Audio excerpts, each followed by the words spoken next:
The Florida Podcast Network, the voice of Florida.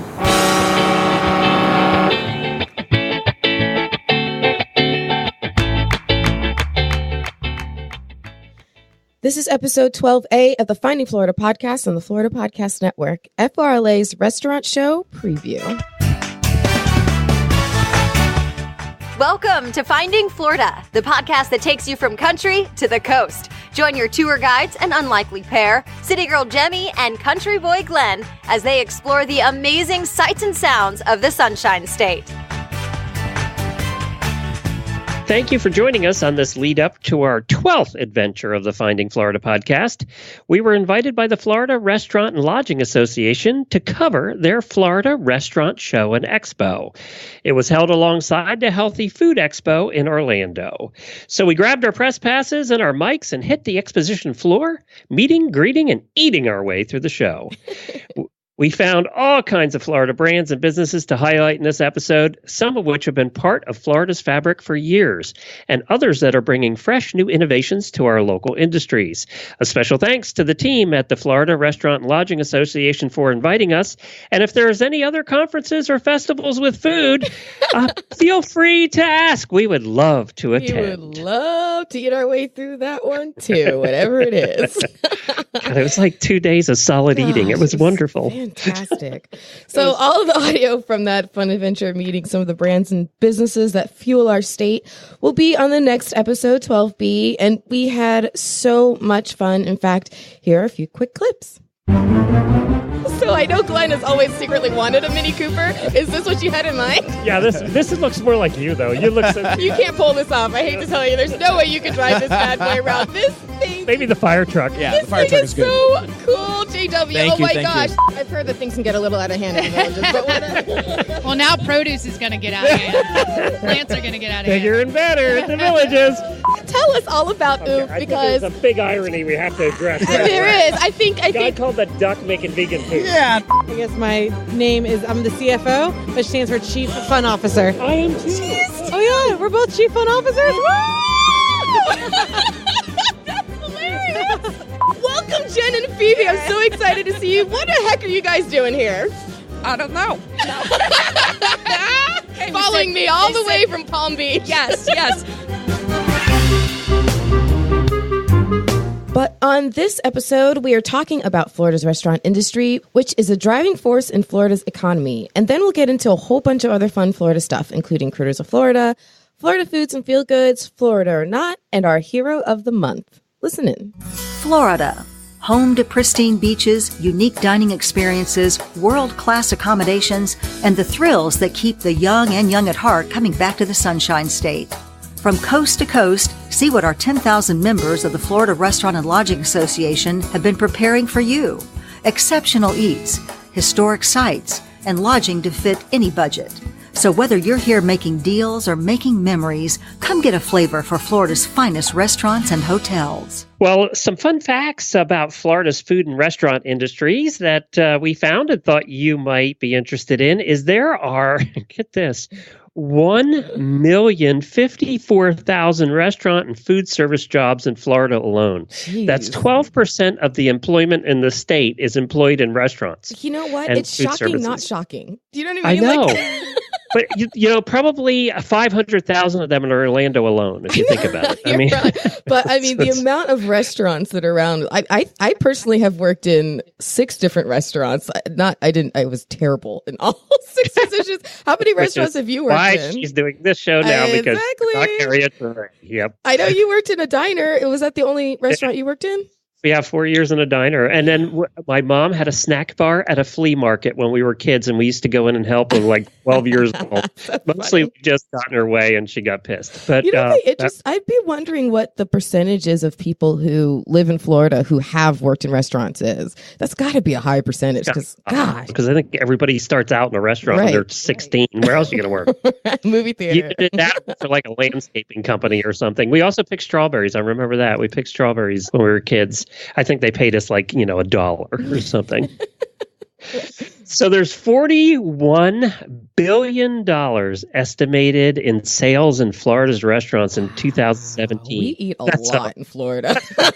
And we don't like to cook, apparently. That's a lot of sushi. Behind all the fruits and vegetables and field crops, beef and cattle and milk are Florida's leading livestock products. And I think we've talked about the fact that beef is a leader in Florida, next to Texas. After finding out how many head of cattle, what was it, the Mormons have in Central Florida? Like, I don't think anyone should be surprised at this point. Good gracious. And down your way in southern Florida, it's huge ranches of and we passed a lot of them in our travels. Tomatoes are Florida's second leading crop. What do you think the first leading crop is? Jeez. Oranges? Oh, well, oranges, I think I've heard that we're not... I don't know. Oh, I'll just go oranges. Safe answer, oranges. Florida leads the nation in the production of sugarcane. Oh, well. Which I didn't know. We have to go to a sugarcane processing plant sometime and do that because I have no idea what that's like. I know in Haiti they sell raw sugarcane. And so anytime my parents would come back from a trip, they'd always bring raw sugarcane. God, we'd sit and chew on it. It was so good. So good. We rank first in the production of indoor plants. There's an odd one. Right? We got to keep all our office cubicles well decorated with indoor plants. Someone has to make them or grow them to make them. And Florida's $111 billion hospitality industry represents 1.4 million jobs in the state. And of course, that includes all the theme parks and, just everything. Everything, yeah. Wow. When you think of Florida, at least if you're my age, and you think of food production, you immediately go to oranges. And apparently, we still represent 60% of the nation's production of oranges, which I was kind of surprised at because all the areas that I think of in oranges, which was basically below Orlando toward Lakeland, the areas we drove through the other day, last adventure, were all orange groves. I mean, they were all orange groves. That's what there were. There was a tower that you could go up and see all the orange. And we saw very few when we were driving through. We saw some, but not as many. So I was surprised this was still 60%. I thought it would be enough to have seen the decline of the orange grove population in Florida. Yeah. Did you know there's a $1,000 fine if you stop and pick an orange from along the road off a tree? I do know that. You know how I know that? Because I told you. You told me on the last episode. The other one that surprised me, and they kind of go hand in hand because they're grown in the same climates, is grapefruit. We do 58% of the grapefruit in the United States, I love too. Good grapefruit. Sprinkle a little bit of that sugar cane. People don't eat grapefruit more because it's a pain to sit there and go triangle after triangle cutting them out. It is, but it's so good. It's so good. I used to love my mom made it for us and put sugar on them. On this list, there was a couple that surprised me that we were not higher, and that's watermelon. We're only 18%. But then if I think about it, all the places I've lived, every place I've lived grows watermelon. Oh, so it's kind of one of those, is it one of those things of produce that can grow anywhere? Yeah, we lived in Massachusetts and they grew watermelon and squash and things. So I think that, that's just one of those things you see everywhere. Yeah. Sugar snap beans. I like sugar snap peas. I know you've told me that before. And I remember on your recommendation, I went and got some frozen ones. Yeah, do not do that, people. Only fresh ones. Frozen, not so yummy. I like the frozen ones, actually. You do? Oh, they were gross. Jennifer doesn't like them either, so you're in there with her. But I never thought about where they came from. I never knew where they came from. It's 32% is from Florida. And I didn't know that. I didn't know where they came from. So, we do quite well in the production of produce and food in the state, from beef to vegetables. We make the beef people happy and the vegetarians happy. And then you're going to learn in the next episode, too, about a new thing coming to Florida that's going to increase our production. And it's a new concept that they're trying out at a place everybody knows about. But that's coming up in the next episode. And it was fascinating. I found it fascinating. I can't wait to see it. It's something unexpected from a place full of unexpected things. Yes. Good way to put it. Well, next we have coming up an interview with Kevin Speidel. He is the board chairman of FRLA, Florida's Restaurant and Lodging Association. And we met up with him at their show, and he was fantastic. He's going to tell you all about the FRLA. I've been in the industry for over 30 years now, and to look back at what it's afforded me, it's really a testament to what hospitality means. Well, we managed to corner Kevin Speidel, who is the chairman of this association, and it's so good to talk to you, and we're leading off the show with you. Well, it's a pleasure to be here and pleasure meeting you in person. I'm a fan of your shows. Well, thank you. So this is really coming full circle for me. Well, that's terrific. Yay. We like that. So tell us a little bit about how important this conference is for the Florida Restaurant Lodging Association. Well, it's number one, it's the biggest event of the year for us is in terms of participation. There's a tremendous amount of our membership base that's here, so networking opportunity is exceptional. And on top of that, we have a lot of our business partners, a lot of our allied members here. And so they're showcasing their products and allowing us to innovate, keep our destination fresh with cutting-edge technology and offerings for our customers. So it's a big event. If you're not here, you're missing it. So if a restaurant was coming here, they're actually meeting wholesalers and manufacturers of products, learning about new things that are available to make their jobs easier. Exactly. More efficient, right? More unique, right? A distinctive offering for your restaurant. It's a competitive advantage, really, is what it's about. And we've seen everything from knives and spoons to bowls to, everything. You name it. Refrigeration, marketing, yep. Certainly financial, right? Payroll. There's every aspect of being an operator. A complete operator is here at the show. Yeah, from everything from freezers. I saw the ice cream freezers, which happened to be empty. I did notice that. They were here. Mr. Grin.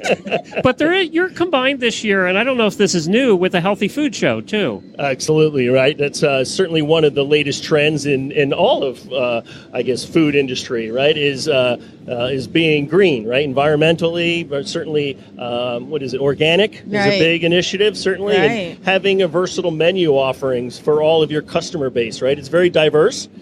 Florida itself has a lot of diverse offerings, so we want to stay competitive. That's true. Florida, like you're saying, it's diverse in its people and its cultures, and so everybody can want a piece of that healthy pie, so to speak, but, there are different tastes that they're looking for, accessibility that they're looking for, so it's exciting to see. We're going to go around and see what those trends are in the healthy food and all of that, but when you look at Florida restaurants and lodging and what you guys are doing, what's the innovation, what's the trend that you're most excited about? I would say, it's about personalization, to your point, and having a diverse customer base that Florida enjoys. It's really being able to specialize in that specific segment that you're looking to stand out. Really knowing your customer. If it's a food allergy or a dietary preference, is having the versatility to offer that to everyone. This association, we were told, accounts for like 25% of the state's revenue. The Florida Restaurant and Lodging Association, all of their members, is such a big part of the business that's done in Florida. You're absolutely right. Obviously, tourism is huge for the state. We're blessed with, I forget the number of miles of beaches, but obviously we're peninsula. We have a tremendous amount of beach offerings. So we've been a destination really year-round. What started to be a winter refuge for snowbirds now has become a stabilized occupation, or occupation's a good word, actually. Yeah, no, right. For every 76 visitors, it means one job. Right? And as you look around what's happening in the state of Florida, you see a tremendous amount of migration, tremendous amount of growth, housing developments. I live in Orlando, and everywhere I look, there's more and more people coming to this fabulous state. Well, we found there's less and less snowbirds, too. Those statistics have proven true that more people are just moving here. I'm one of them, right? I grew up in New Jersey, worked in New York City, and then had the good fortune to come to Florida 30 years ago, and I've never gone back. What do you think is drawing people to Florida nowadays? I remember when we started doing this show, we were looking at fun audio to use, and we found a lot of retro travel and tourism ads to welcome people into the state, which it was funny because he's like, how do you not remember these? I said, well, I live here. They're not showing these to me. But as they were broadcast throughout the country. But what is the draw nowadays in this decade as we're moving forward? What's getting people to come here, not just to visit, but to stay? Well, I think it's the variety, right, and the uniqueness. Our state is very big, as you know, so from Miami to Tallahassee, there's a big transition there that happens. So, a lot of our destinations have, their glitchy type of offerings, right, and being able to enjoy that aspect of the entire state. It's not as homogenous. There you go. as like many of the big, destinations globally these days. It's all one thing. Here, it's a variety. So for any restaurants or hotels, and you're basically your target membership, anybody who's out there who's not a member, what are the benefits and what's the draw of becoming part of FRLA? Well, knowing that you're representing our industry, right, it's about paying it forward. So we do a tremendous amount to support our Pro Start program in the state schools, right? It's important for us to really embrace that in our communities, to do the right thing for our communities. So knowing that you're being part of paying it forward is important, right? Number two would be knowing that you're part of the strongest association in the state. We're blessed to have Carol Dover and the executive team of FRLA who've been together for a long time, and they've done an amazing job navigating the challenges of our industry. So you're part of that diverse and dynamic group. And then lastly, I would say it's about networking and meeting your colleagues in this business, every business. You're so busy, you don't have time, but if you have to make the time, and you'll find that what you get out of it is the most rewarding part, and that's more friends, right? That share the same vision, the same enthusiasm, and the same type of goals that we all have. I've been to 500 conferences in my lifetime, and all the business happens in the hallways. The important business happens in the hallways. Or around here in the evening, right? Like the bars kind of they're a little popular. It is with the this group. Restaurant and Bar Association. That's correct. Right? So let's talk about your real job. You actually have one. So That's it's correct, not yeah. just being a chairman. I know that doesn't pay very well. So tell us about what you do, because what you do is actually a big part of Florida, too. Well, I'm kind of living the dream, really, of what the gateway that hospitality is for people. I grew up in New Jersey, a small farm town, and by the grace of God, discovered hospitality and started as a restaurant, washing dishes, diving for pearls, as we call it, and made my way up to sous chef, right? And then did the jump. I washed dishes first, too, and I got that one. I got it.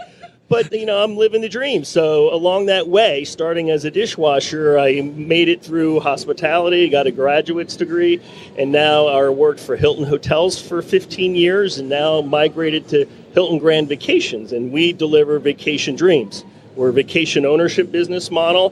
Very proud to be part of this organization.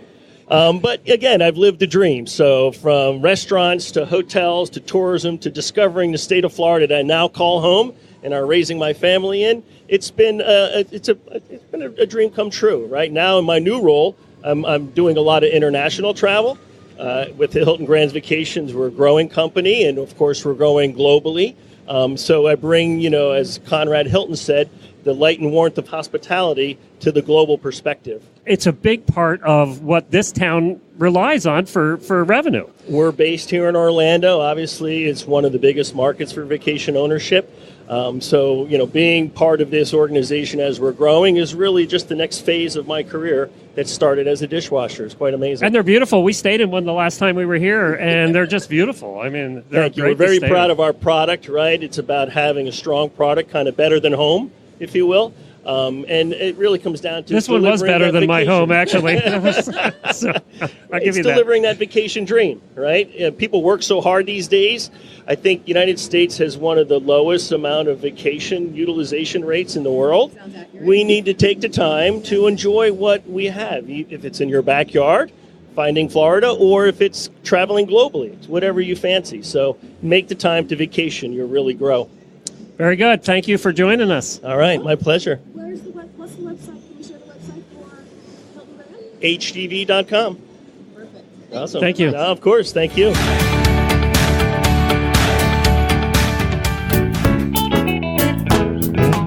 Cooking up delicious New York-style gourmet pizza in downtown West Palm Beach since 1996, Jen and Phoebe are affectionately known to locals as the Pizza Girls. From toss-up and gourmet pies to a full menu of salads, sandwiches, and other classics, the Pizza Girls use only the most mouth-watering, fresh ingredients, including gluten-free options as well. Taste-wise, they have been named Best Pizza year after year by Zagat since 1999 by visiting either of their 2 locations. You can find their original spot right near the water in the heart of downtown West Palm Beach at 114 South Clematis Street, or visit their new larger full-service restaurant in Palm Beach Gardens at 10965 North Military Trail, right at the PGA intersection.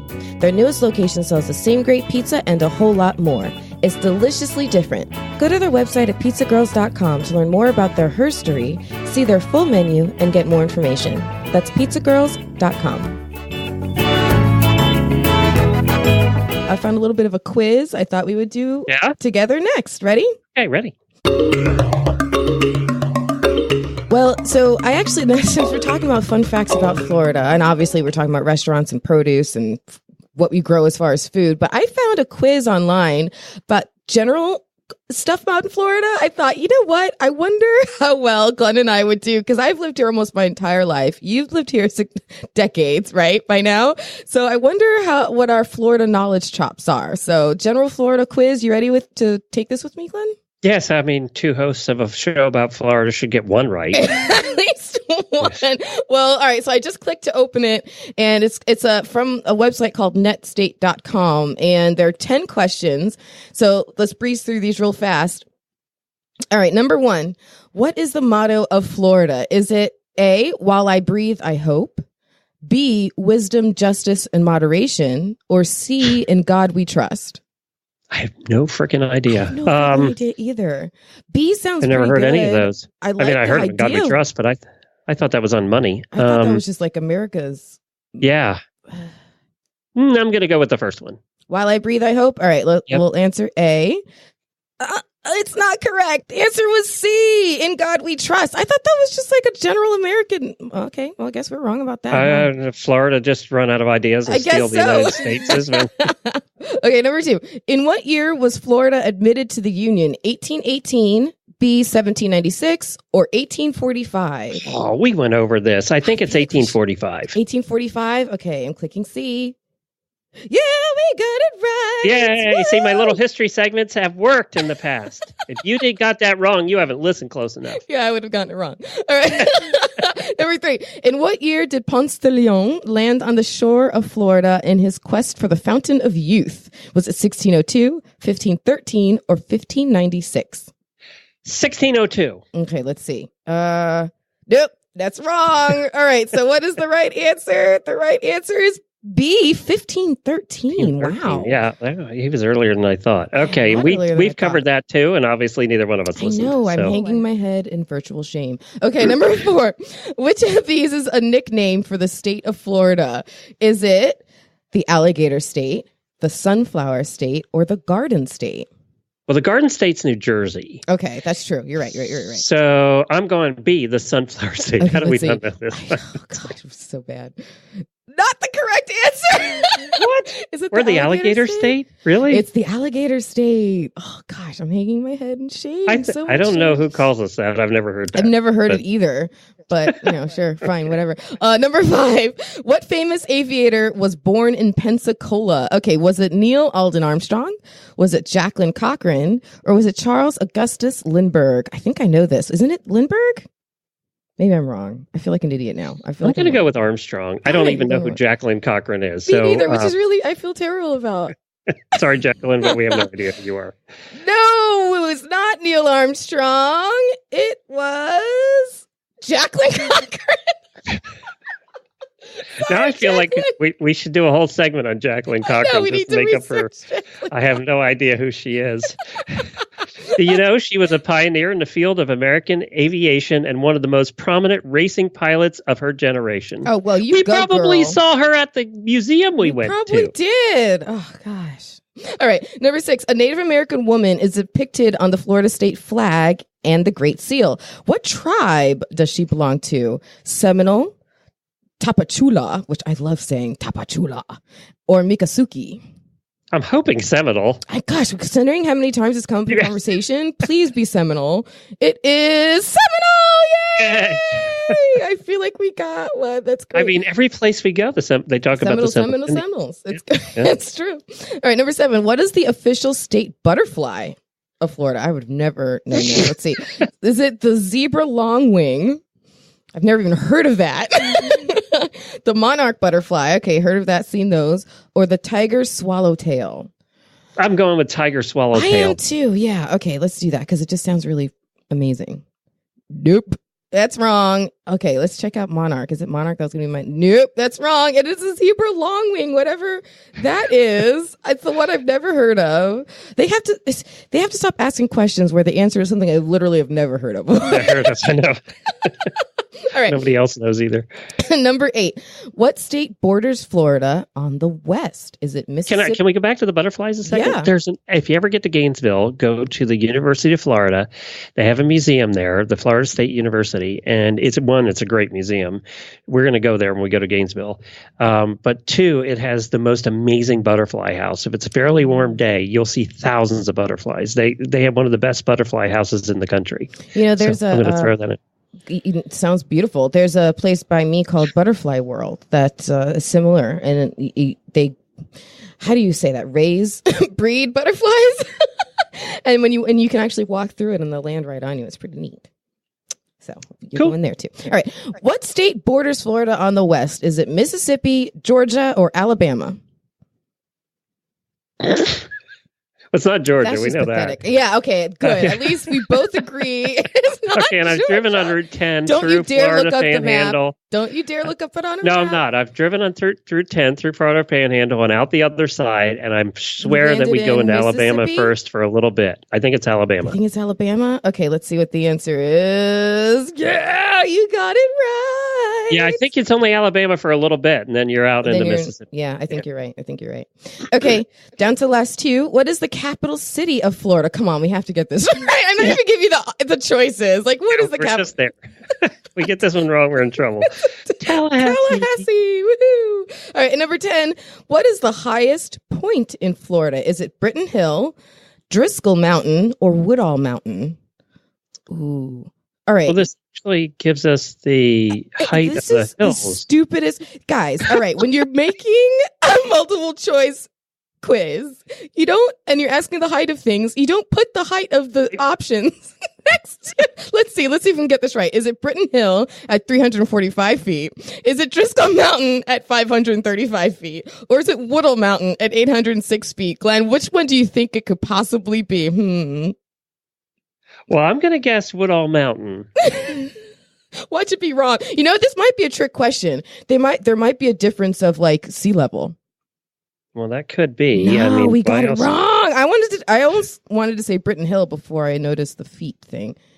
It was Britton Hill. Oh man, what the heck? Tricked ourselves. I don't get it. We tricked ourselves. So overall, our score, is a 5 out of 10. Yay! So Britton Hill is the highest natural point with a summit elevation of 345 feet above mean sea level. Britton Hill is the lowest state high point in the United States, 103 feet lower than the next lowest high point, which is in Delaware. Tricky. Now I feel like such a jerk for scolding them on their darn multiple choice answers. They schooled us. So we got 3 out of 10. I think 3 or 4 out of 10. You know what? I lost track by now, but whatever it was pathetic. It was 3 or 4 out of 10. And we hope you all did better. Pathetic. You can keep your Florida cards. Apparently, we're going to lose ours. If you did better than us, please let us know so we can shout you out on the next one.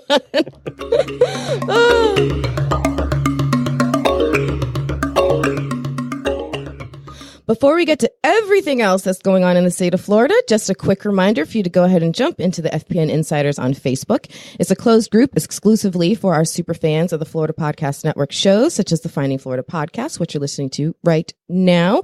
And we will give you access to early scoops, contests, and other special treats. So Glenn and I look forward to meeting you in there. You are listening to the Florida Podcast Network, the voice of Florida. FPN is committed to promoting local brands and businesses through a network of podcasts celebrating the Sunshine State, and you can be a part of it. From sponsoring episode segments through creating and growing your own branded show, we have a solution to promote you while we promote Florida. Are you a Florida Visitors Bureau, publication, blogger, or attraction looking to more regularly reach your townspeople and tourists? Turn your content into an ongoing podcast as one of our affiliates. This is our most profitable partnership option. We'll help your brand create an on-demand podcast. With your own show, you can create lasting content that increases your public exposure and positions your brand to represent the voice of your corner of Florida. And FPN will guide you every step of the way, launching your turnkey podcast in just a few weeks. The Florida Podcast Network will take the learning curve out of the picture and make the process of podcasting easy for you, allowing you to focus solely on your show's message and impact. Once part of our network, affiliates can then turn their podcasts into profit centers by selling ads and securing sponsors for their episodes. If you're interested in elevating your Florida brand and becoming part of the voice of Florida, head to floridapodcastnetwork.com/partner with us for more information, to download our media kit, and to reach out. The Florida Podcast Network, celebrating Florida one local voice at a time. Guess what time it is, Glenn? What time is it? It's time for us to find out more fun stuff about the rest of the state of Florida.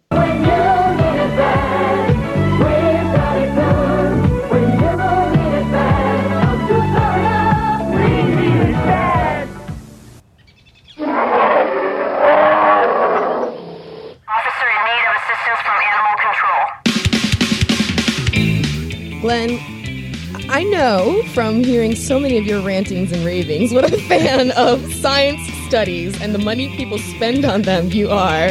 Yes, I'm such a fan. So I think you'll find this one just as fascinating as you've come to expect to find all science things. So flamingos are known for standing on one leg, but now researchers think that they've finally figured out why. So when you do your study show segment... Did they just go with a little notepad and ask them? No, it's a little flamingo place? Oh, you're going to find out exactly how they figured it out. It's a little bit of Could it disturbing. be that they were resting one leg just because they want to rest a leg? Answers are coming, Glenn. Answers are coming. So when you do your study show segment on one of your other shows, Horses in the Morning, everyone go check it out, you have your co-host guest what the studies show. So, Glenn, scientists have discovered that flamingos stand on one leg because... I think I've given my guess is because they're resting a leg because it's tiring standing on those long, skinny legs all day. Well, you're kind of close. It allows the birds to actually sway less, which apparently makes it a lot easier on the muscles in those little knee joint things. So balancing on one leg actually requires less muscular effort than balancing on two legs.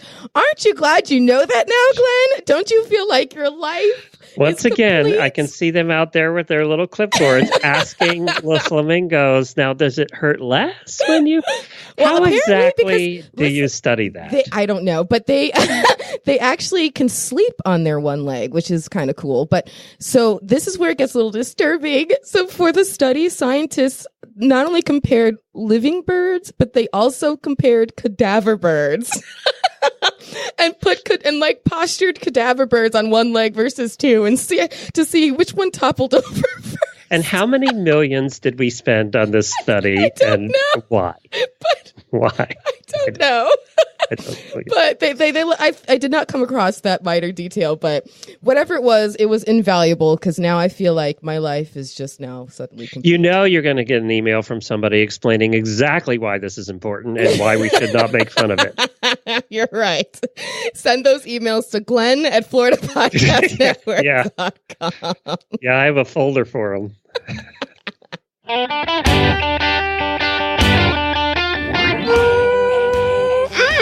So good and tasty. So good. Oh, God, it's so good. Tastes good. So Visit Florida held another one of their regular travel chats on Twitter recently, and their fourth question was, what's the most outrageous or unusual thing you've eaten in Florida? Share your picks. First of all, please share with us on social media what the most outrageous or unusual thing that you've ever eaten was. But most of people's responses had to do with like one ridiculously yummy looking dessert after another. But Miami International Airport shared something that I didn't know. Did you know that you can get stone crabs there during season? At the airport? At Miami International Airport, you can get stone crabs. See, coming from Pennsylvania and Maryland area, that doesn't sound unusual to me. Maryland, Chesapeake Bay is That's true. That's true. Yeah. So what's yours? I would think mine would have to now be alligator. Yeah. Well, the and that sushi you made me eat, which, by the way, I was thinking about that the other day. Oh, no. I was thinking that sushi is just a fancy name to cover up the fact that you are eating raw fish. Yeah, pretty much. And I love it still. So what's your point? Well, saying. Speaking of raw fish, so one of the responses I sent out, I had to be the tentacle. Well, this wasn't actually raw now I think about it, but it was that tentacle that they served us at the rec bar at B Ocean. Oh, you were brave to eat that. Oh, when we went to go see the Medusa Arena and the Mermaid Show. It was an octopus tentacle, right? Yeah. And it was yummy. But was it raw? No, I don't. I thought for a second it was, but no. It was cooked, but it was delicious. And there's a picture of it on all of our somewhere. You can probably find it. I had to leave the room when she ate that. So good. But this answer really caught my attention in the travel chat. So the Buzz Agency is a PR firm in Delray. They answered Visit Florida's question about the most outrageous or unusual thing they've eaten with this. They said, well, we haven't tried it, but the Beauty and the Beef in Wellington offers their gargantuan epic burger. It's a monster. Let us know if you ever attempt to eat it. So I had to check this one out, and I looked it up, and holy smokes, Glenn, you see the picture of this thing? Oh, yeah, that looks great. What's on it? Oh, gosh. Okay, well, let's dive into this. Hey, that's ready? Near you. We could go there. Yes, we can. Listen to this. So it's called the Epic Burger. It is a quadruple. That's right. I got in close to the mic. It is a quadruple beef patty.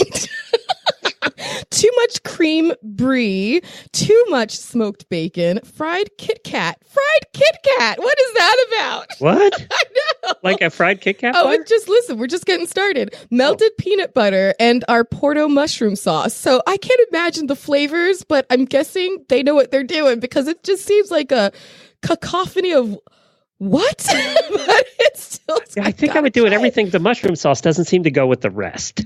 Oh, the mushroom sauce is what you had an issue with, not the Kit Kat. No, I tried the Kit Kat bar. The mushroom sauce, not so much. But we have to go try this. This is far from you. Well, listen, the picture, if you can eat it, you get your picture up on the Wall of Fame, and you get the chance to participate in their B&B contest. It's Beauty and the Beef contest. So I was like, what's their B&B contest? I couldn't find the answer. So I called them up, talked to their manager, Todd. He's like, listen, only one person has even come close to finishing it, so they've never actually had to define what the B&B contest I don't even know what it is.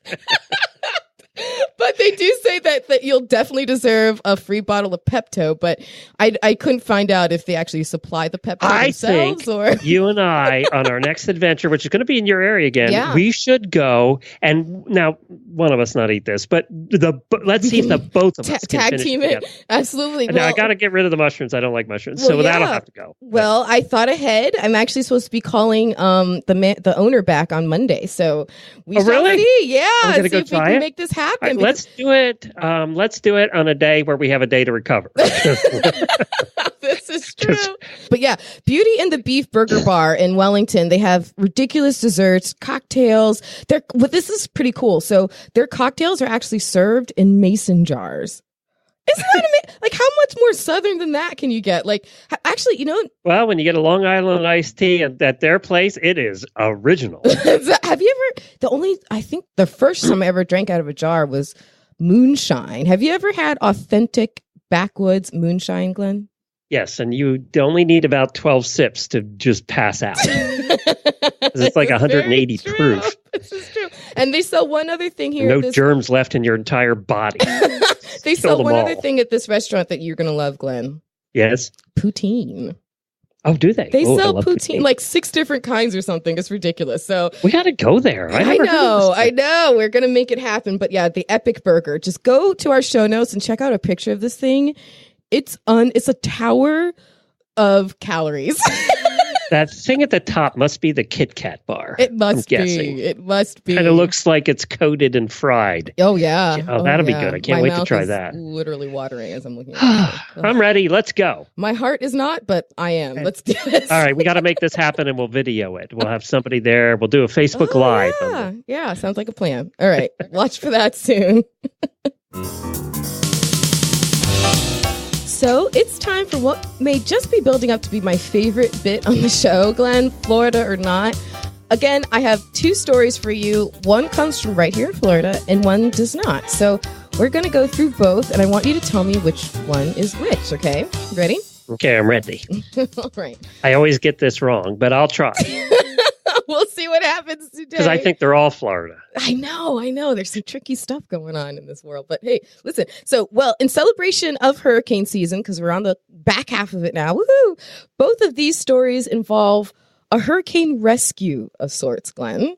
Story number 1 has people enjoying the beach after a hurricane has recently passed. Well, something very interesting tries to spice up the party. Glenn, please play the first story. You're laying on the beach. Wind is blowing in your hair. You have a delicious sandwich with you. You don't think this day could get any better until, oh my God, is that 100 pounds of marijuana that just washed up on the shore? No way. Well, the surf's not only rough right now on our coast, it's also washing up some pretty surprising stuff there. Take a look at these bales of pot found on the shores of this morning. Yeah, News 6's Lauren Korn spent the day there talking to investigators. She explains what's going on.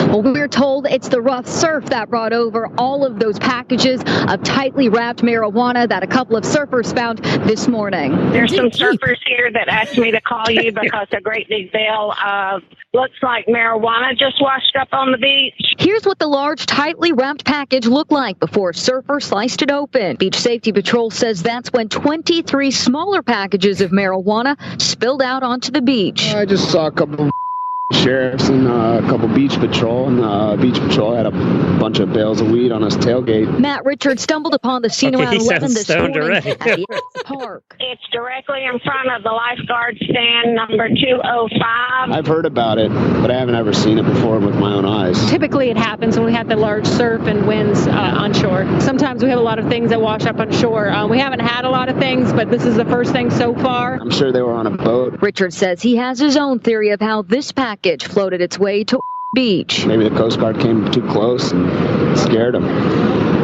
so they didn't get to deliver. Where the package came from remains a mystery. So what would you do if you found a ton of marijuana on the beach? First of all, the fact that surfers didn't keep it is amazing. No, that's the most mind-boggling part of the story. Yeah, that's right. I can't believe And it. that guy sounded like he had tested it to make sure. He did. He sounded a little stoned. There really were 24 bales, but after he was done with it, there were only 23. Yeah, that's right. Well, okay. About 25, the surfers did keep some. They were good. Turn So it all in. what's your instinct so far in story number 1? Do you think that's... Oh, that has to be Florida. Well, we'll see. Okay, so now on to story number 2. Could be California or Texas, too. But it could... I'm going Florida. Okay, so now on to story number 2. Remember, you're going to have to tell me which one of these comes from Florida, which one does not. And something interesting also shows up in this story, but it's a little less unexpected. Glenn, please play the second story. We have seen so many incredible rescues out of and this morning, photos going viral of a grandmother and a grandfather being evacuated right there on the back of a jet ski after their home flooded. And we spoke with that very grateful grandfather just moments ago. JC Spencer joins us now. And JC, I know your wife Karen is resting. You've been through so much over the past few days, but tell me how you ended up on a jet ski heading out of your flooded home. Well, Monday morning, we realized we had to evacuate. We had to get out of there. And so I called Chick-fil-A. Now, that sounds kind of funny, but I ordered 2 grilled chicken burritos with extra egg and a boat. And can you believe that the manager, one of the managers of Chick-fil-A, she sent her husband to pick us up. And we are so grateful and so thankful. That is incredible. And I know you loaded your possessions onto that boat, and there wasn't a lot of room for you and Karen to get in. So all of a sudden, some jet skis showed up. Yes. And so Karen jumped on the back of the jet ski, and I jumped on the back of another one, and they evacuated us to ground. And we are ever so grateful. Well, JC and Karen, the world is certainly brighter with both of you in it. JC, thanks for joining us this morning. We're so glad you're okay. Thank you. And there's even more to the story. Amazingly, rescuers took JC back to the house because he had forgotten his wedding ring and his wallet that he had left behind. He said, I couldn't save my house, but I had to save my marriage. I love that he had a sense of humor throughout the whole thing. And I didn't know if he actually got the Chick-fil-A order, though. That was unclear. It was quite an order. Who would do that? Who would call? I mean, of all the things to think of, if your house is flooded, I'm going to call Chick-fil-A. I mean, because I don't want to be hungry while I'm drowning. Oh my gosh. I have never heard of such a thing. I was like, that is the craziest. So, all right. So, Glenn, which hurricane rescue story? All right, I'm still going with the pots on the beaches down somewhere near Miami. So in Florida, and I'm going the other one had to happen in North or South Carolina because they love their Chick-fil-A there. So that's what I'm going with. All right. So the answer is ding, ding, ding. It is the marijuana bricks. You're right. It was actually in Ormond Beach, which is on the East Coast by Daytona Beach. So yeah, that's the story. The grandparents actually were in Houston, Texas. I think that was Hurricane Harvey. Oh, wow. Yeah. So that was a couple year or so. Well, apparently they love their Chick-fil-A in Texas too. And apparently Chick-fil-A in Texas knows how to keep a loyal customer. So apparently you either dial 911 or the Chick-fil-A number. No, and either way you can get rescued. Exactly. Yeah, that's right. So good. Don't call on Sunday though. They're closed on That's Sunday. true. Oh, he's so lucky it wasn't Sunday. Yeah, I didn't think about that. You're right.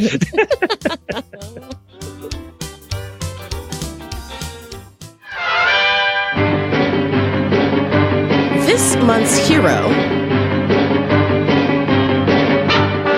Now, heroes come in all shapes and sizes, and this month's hero is a super precious tiny tot. His name is Caleb Stewart, and he's from Tallahassee. And Glenn, he goes around giving speeches, yes, speeches about the importance of reading. Oh my gosh. And he doesn't just talk to kids, he talks to teachers, middle school teachers all over the place. And he talks about the importance and benefits of reading and never saying you can't. I mean, he's How old is he? He's 4. He's 4. Can he read? I'm going to be including a picture of this kid in the show notes So because cute. he's He's 4. adorable. So now I know you're not around little ones too much, Glenn. So I need you to tune your ears to the frequency of a 4-year-old's voice. Are you ready? Get ready. All right. Please play the clip of Caleb. Thank you for having me. I am here to speak to you about the importance and benefits of reading. I personally read every day and absolutely love the adventure of reading. I will stand before you and speak with confidence and not be afraid. He knows more big words than I do. He's so cute. Oh my god. Stand before you and speak with confidence. And benefits of reading. Oh my god. I just want to adopt you like right now. He's so cute. Oh, That would be like your son 2 years ago standing up in front of a group talking. Good gracious. So a video of one of his speeches has over 2 million views on Facebook. And apparently young Caleb is available for bookings and I bet he everything. is. He's 4. Oh my God. What am I doing with my life? I know.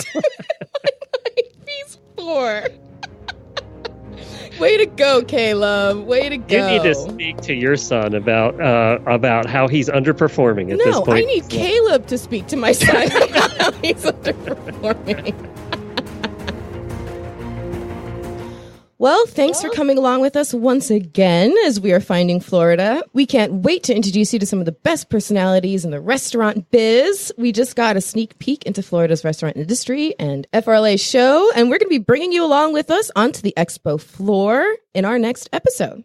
And for our next adventure, we're heading down Jemmy's way to check out Oktoberfest. Woo-hoo! You know, I've never been to one, ever. I can't believe it. It's a shame. It's sadness. I'm crying inside for you because Oktoberfest is a blast. I will this year. And it's put on every year in Lake Worth by the American German Club of Palm Beaches. Mm-hmm. And it's huge, apparently. It's one of the largest in the country. It spans 2 weekends. It's held on 10 acres of ground and features musicians, rides, vendors, costumes, crazy crazy characters. Such a good time. And beer. This is really Apparently, just an excuse for me to go out and party. I know. I figured. She said, what do we do next month? She said, well, there is Oktoberfest. It's right near my house, and you can drive. So that's what I got. I've gone most of my adult years, and I can't wait to bring you along with me this time, Glenn, because it's going to be, I just love the expression on your face when I get you to do something that you've never done before. So it's going to be a lot of fun. And I can't wait for us to bring our list. Because apparently I'm the designated driver. Now, I will say that we have some other things that are not alcohol related that I have planned for the same time. And I'm not telling you what they are because... Glenn, let's just say you would say no if I told you. So this is not cool. Let me explain this to you. So when we did Small Towns Coast to Coast, I was like hating the idea of a total freestyle. Let's just hit the road and see what we do, Jemmy. It's gonna be great. So I ended up loving it. It was fun. I ate my own words. It was great. But this is a step too far. You can't plan something for me and you know what it is and I don't. But you have to get that burger figured in here somehow in Wellington for next time. We definitely have to do that burger. I will. Well, that burger's picture is in our show notes, and as with every episode, you can find all our pictures, videos, and other updates on social media. Just head to findingfloridapodcast.com for all the links and photo galleries, and search for Find FL Podcast all over social media. Remember to join our group of Florida Podcast Network enthusiasts on Facebook by looking up FPN Insiders. And everybody, get out of your house and see Florida, and here's to your next adventure.